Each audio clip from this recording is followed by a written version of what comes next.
வன்னியர் இடஒதுக்கீடு விவகாரத்தில் திமுகவை நிபந்தனையின்றி ஆதரிக்க தயார் என்று பேசியிருந்த பாமக தலைவர் அன்புமணிக்கு அமைச்சர் சிவசங்கர் பதிலடி கொடுத்துள்ளார். இது பற்றிய விவரங்களை செய்தியாளர் பாஸ்கரனிடம் கேட்கலாம்.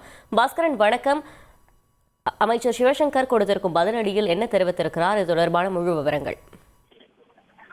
மக்கள் தொகை கணக்கெடுப்பை நடத்த வேண்டும் என்று பாஜக கூட்டணியில் இருக்கக்கூடிய பாமக பிரதமர் மோடியை அன்புமணி ராமதாஸ் வலியுறுத்துவாரா என்று போக்குவரத்துறை அமைச்சர் சிவசங்கர் கேள்வி எழுப்பியிருக்கிறார்.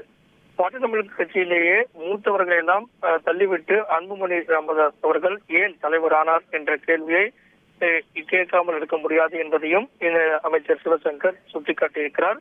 10.5% இடஒதுக்கீடு என்பது அவசர கதியில் அதிமுக கூட்டணியில் பாமக இருக்கும்போது கொண்டு வரப்பட்டதாகவும் கடந்த 10 ஆண்டுகளாக இந்த மருத்துவம் உள்ளிட்ட மேற்படிப்புகளுக்கு செல்லக்கூடிய 10.5% இடஒதுக்கீடு எண்ணிக்கையை விட தற்போது 10.5% இடஒதுக்கீடை அமல்படுத்துவதன் மூலம் மேற்படிப்பில் சேரக்கூடிய வன்னியர் சமூக மாணவர்களுடைய எண்ணிக்கை பின்னடைவை சந்திக்கவே அதிக வாய்ப்புள்ளதாகவும் சிவசங்கர் அவர்கள் குறிப்பிட்டிருக்கிறார்.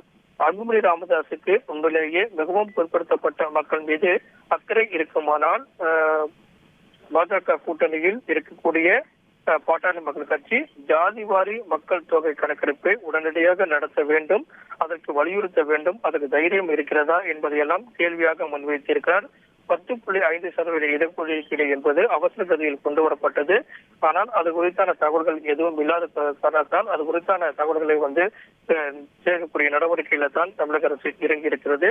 அந்த வகையில பாட்டாளி மக்கள் கட்சியில மூத்த தலைவர்கள் எல்லாம் இருக்கும்போது உழைத்தவர்களாம் இருக்கும்போது அன்புமணி ராமதாஸ் ஏன் தலைவரானார் என்பதையெல்லாம் இந்த கேள்வியாக முன்வைத்து மக்கள் தொகை கணக்கெடுப்பை நடத்த வேண்டும் என கூட்டணியில் இருக்கக்கூடிய பாஜகவை பாட்டாளி மக்கள் கட்சி வலியுறுத்துமா, அன்புமணி ராமதாஸ் அதற்கு நடவடிக்கை எடுப்பாரா என்பதைத்தான் அமைச்சர் சிவசங்கர் இதன் மூலமாக சுட்டிக்காட்டியுள்ளார். தகவல்களுக்கு நன்றி பாஸ்கரன். செய்திகளை உடனுக்குடன் தெரிந்து கொள்ள உடனே சப்ஸ்கிரைப் பண்ணுங்க.